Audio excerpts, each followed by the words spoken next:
is our 3rd District Supervisor, Don Wagner. Supervisor Wagner has been in office about 1 year now, and he's done a lot for the 3rd District, and he's also been highly responsive to the concerns of North Tustin. So we're all anxious to hear about what are you going to do for us in the next 4 years.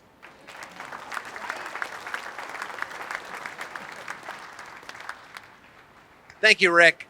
All right, so let me start. The sheriff was very, very kind when he was complimenting you for the turnout today, because what he had in the back of his mind, because he and I talked about it, was an event I did a few months ago with him.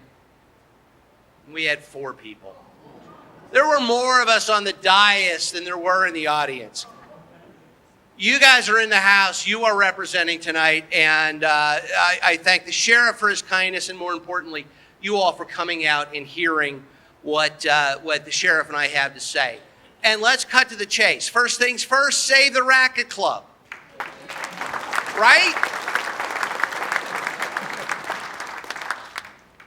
I told you from this very stage, bit more than a year ago, what my position was. And it wasn't my position in the campaign, it was the position I had had on a very similar couple of projects in Irvine when I served as the mayor.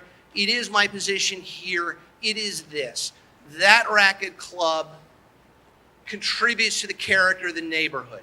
Many of you bought your homes in that neighborhood because of the Racket Club. And I, for one, am not going to allow someone to come in, change the character of the neighborhood, take away from you what is yours. I have no problem that it's sold as a Racket Club. I am going to urge my colleagues to keep it a Racket Club if ever it even comes to us to be changed.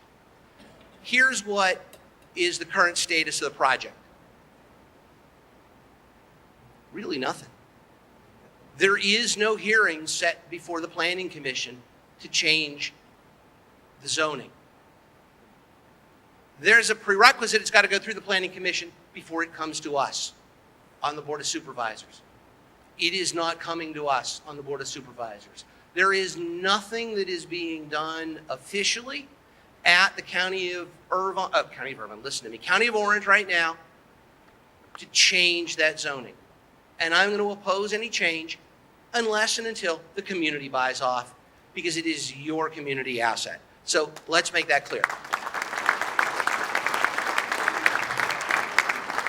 Second thing I want to make clear, because there was some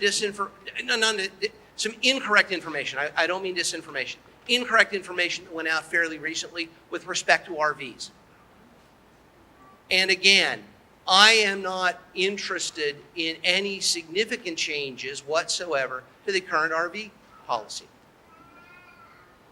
I am very much opposed to somebody having an RV and using it as an Airbnb and renting it out. Not acceptable. I will not support a change to the code that allows that. I am very opposed to somebody advertising their driveway for RV storage, for somebody else's RV. I'm not supporting any changes to the code that will permit anything like that. I am going to respect property rights. If it's your RV and it's appropriately shielded, I'm going to let you do that. But I am absolutely foursquare against any of those changes, those updates to the RV code that are being talked about, that are being bandied about. And I have worked with Rick and the FCA board on that issue and on the Racket Club issue, walking folks through how you ought to approach the Planning Commission and the supervisors, and when to approach the Planning Commission and the supervisors to make sure those changes you are not supportive of get no traction. Another thing to talk to you about briefly that is not North Tustin, Foothills Association specific. It's countywide. Coronavirus. I got good news and I got even better news on coronavirus. First, the good news. My communications director, Rachel Lurie, is down here filming this. She does fantastic work for me. One of the fantastic things she's done is she's put out a press release. It's here, it's available. If you don't have one, we can get it to you. It's on some of the tables out there. And it explains where we are on the issue of coronavirus with the county, the state, and the federal governments. Real briefly, you've seen in the papers. The federal government proposed that the patients from the cruise ship that are right now at Travis Air Force Base in Northern California be dispersed into the state away from the Travis. The governor said, hey, fine, we'll stick them in Fairview down in Orange County. Immediately, the Orange County Board of Supervisors, the city of Costa Mesa, pushed back on that proposal.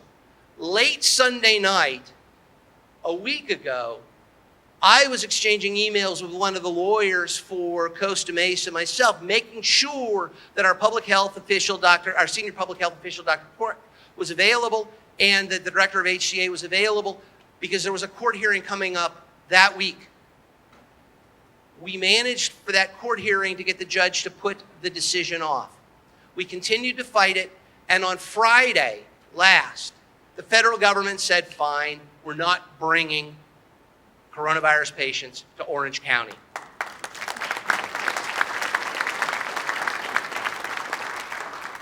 That's the good news. I got even better news. So today, the Board of Supervisors had an emergency hearing, the purpose of which was to ratify an emergency declaration putting Orange County in a state of emergency with respect to coronavirus. The point I want to make first is this. That's not reason to be worried. That is not reason to say, oh my gosh, coronavirus is here, it's coming, it's spreading. That is not a reason to panic. We really did it because that's just the way government works. We had to have an emergency declaration for us to be able to access the resources, mostly the money, that the feds make available and that the state and the other local jurisdictions make available to deal with the issue. It helps us with planning. It's not because suddenly there was an uptick in coronavirus in California, certainly not in Orange County. There's one case. There was one case many weeks ago. Patient was given treatment at Hoag Hospital, and I was at an event, and a city councilman for one of my cities came up to me, and he said, oh, social media is ablaze. We hear the patient died. That was news to me because I had been getting regular updates, and the patient was on the mend, and about 2 days later was released and is back at home today. There have been no deaths in Orange County. But wait, I did promise even better news. So as we left the emergency declaration meeting today, Rachel brings to me news out of the Orange County Fire Authority from last night. Orange County Fire Authority personnel, 4 of our best and bravest, responded to a call. We're dealing with a patient who had tested positive, was not yet showing symptoms, had tested positive for coronavirus. Suddenly, today, 4 of our own were in isolation.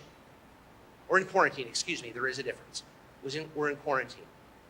And I'm not going to steal the chief's thunder. As we walked up tonight, Chief, what did you tell me are the results of the firemen's tests? He just said they all have turned out negative.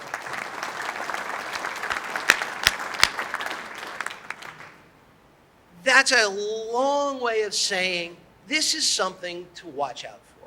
This is something to be careful about. This is something that is out in our country, in our state, in our community to a certain extent, but it is not reason to panic. What I said at the board meeting today dealing with the issue was a quote from the U.S. Surgeon General. He put it out in a tweet in big, bold letters, so just imagine me yelling this at you or saying it with all capital letters. Stop buying masks. Why? Because they aren't effective. What you are doing, not you, what is being done around the country when people are sopping up all of the available masks. They're not available for the patients who need them. They're not available for the medical professionals. Do not panic. What should you do with coronavirus? Here's what the health professionals are telling me. And I don't know. I'm a lawyer and a politician with a microphone. What do I know? Here's what the health professionals say. Treat this, protect yourself from this like you would a very serious cold. You wash your hands. You cover your mouth when you're sneezing or coughing. You don't stay around others who are sneezing and coughing. You throw away the dirty Kleenexes, the things your mother told you to do when you were young and weren't feeling well. Not to make light of coronavirus, but to in fact say that's the appropriate science behind how we protect ourselves from coronavirus. Treat it like a serious flu. Do not panic. I ask, should we not go to the Ducks game? Angels are about to play. Season starts this month. Lots of theaters, lots of concerts here in Orange County. Should we shy away from them? I knew I had a meeting like this tonight. The advice, go. Participate. Be involved in your community. Just be careful. If you're feeling ill, don't go. Why? It's not because you're coming down with coronavirus. You're probably not. It's because if you're out and about feeling ill, you're going to spread that disease perhaps more easily. More importantly, your immune system is compromised. You're more at risk. Protect yourselves, protect your friends, protect your neighbors, protect your community. That's what I got to say about coronavirus. Pick up the press release. It's got a little bit more detail. Let's be vigilant, but let's make sure that we recognize there's a whole lot else we need to deal with over the course of the coming months, and let's make sure we're approaching the issue as smartly as we can. The news so far, and thankfully, especially from our firefighters, is good news. All right, so let me talk a little bit about the year I've had in office and the things I'm looking forward to if Election Day tomorrow goes as I would certainly hope it goes. A couple of things. And by the way, I have signs and campaign literature if you want them. 24 and a half hours, it's all over. You're going to stop seeing the ads, the mailers, all that sort of stuff. Here's just a couple of the highlights that my office and I have been working on for the course of the last year. Let's talk Tustin specific. Rachel picked up on social media that we were having issues with sober living homes moving into North Tustin. Believe me, it was not news to me. We've been fighting it in Newport Beach, fighting it in Costa Mesa. It suddenly is an issue here, and the question becomes, what can we at the Board of Supervisors do to resolve the issue? Within 3 days, we had a town hall put together. 120 people or so came out. Thank you to the sheriff's office. They had a representative there. County council was there telling us what the law is, telling us what the problems on the ground are. And we were able to work over the course of only about 3 months, which is moving really fast for government, to get an ordinance tightening up the rules and regulations applying to sober living homes. They now need to be 1,000 feet away from each other, not next door. 1,000 feet away from schools. They now need to be what are called good neighbors, and that's defined in our statute, so that you don't have people out on the lawns at midnight making noise. You've got to make sure that you're actually in a treatment program. It's a sober living home. It's an idea that is to get you sober, get you back on track, make you a productive member of society again, not you, the people in the homes. The idea is you've actually got to do your treatment programs. And now we can enforce that. We gave you the tools, working through our sheriff's department, working through our healthcare agency, to make sure that the neighborhood you bought into is protected, that the character doesn't change. And it also, by the way, is the right way to approach the folks who are trying to get their lives back in order and are, in fact, in these homes to become sober and live productive lives again. The bad actors, the ones that'll take you, won't make sure that you're doing your treatment, will kick you out as soon as the insurance runs out. Those are gone. Those are outlawed. And you have the tools now to get rid of those bad actors, and we can encourage the good actors. Perhaps you've seen Irvine Lake. Somebody came up and talked to me just today about Irvine Lake. It had been closed for 3.5 years. Why? I was able to get Irvine Ranch Water District, Serrano Water District, the Irvine Company, and the County of Orange in a room. We figured out what the problems were. We came up with a strategy going forward to get that resource back in the hands of the public. I can't tell you the number of people that came up to me. My dad taught me to fish out there. I want to teach my granddaughter how to fish out there. Stories like that. That's a public resource that is back in the hands of this community and indeed all of Orange County.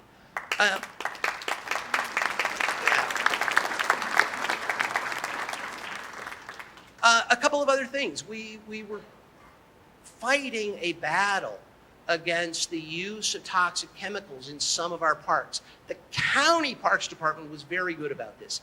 Some of the cities have their own policies. But what we did with respect to non-toxic parks and the use of non-toxic chemicals is put into our ordinance best practices so that our parks department knows how to make sure all of the parks in Orange County where your kids are rolling around on the grass, playing soccer, playing baseball, just out doing swing sets and slides, that those facilities are not sprayed with the glyphosates. That's the kind of stuff you can do on the Board of Supervisors. That's the kind of stuff that I kind of just dug my hands into when I took office a little less than a year ago and managed to make some changes that I think are responsive to the community and that do in fact move us forward on issues of quality of life. And so that's my quick report out to the community. Did I miss anything? All right, we'll take Q&As, and I'm sure I'll remember some things that I have. Oh, thank you. Very good catch. I'll take some of these in the Q&As, but I am reminded, in fact, and it is something that again matters specifically to this community. It's true that my district, perhaps more than any of the 5 in the county, is prone to wildfires. And I mentioned our great guys and gals at the OCFA a moment ago. They have been doing yeoman's work to keep this community safe. When I took office, one of my first steps was to make sure that we were out in the community, assuring that the residents knew how to get in and out in the case of emergencies, knew what they could do to protect themselves. We had town halls throughout the district, making sure the residents, especially in the fire-prone areas, knew this is what is expected, this is what to look for, this is how to protect yourself, this is when to go. God forbid there be an emergency. You go and you go timely because you don't put yourself and your family at risk. You go and you go timely so you don't put the sheriffs who are patrolling and trying to get you out at risk. And you go so you don't put the OCFA members who are coming up to fight the fire at risk. I serve on the Orange County Fire Authority's board. I made sure that they had up-to-date plans for all of our communities so they know how to stage, how to attack a particular fire in a particular community. I made sure I serve on the OCTA's, Orange County Transportation Authorities, and the toll road agencies, boards of directors. I made sure that working with the fire department, they were clearing the weeds along the freeways. The freeways are natural fire breaks. Let's expand the fire break with weed abatement, because how many fires have started? Car has an accident, car overheats, car rolls to the side of the freeway, a random spark. Somebody hits a rock, a spark lights the weeds if they've encroached. We've got them pushed back. And thankfully, we had a very, very light fire season this year. I'm running for re-election. I take all the credit.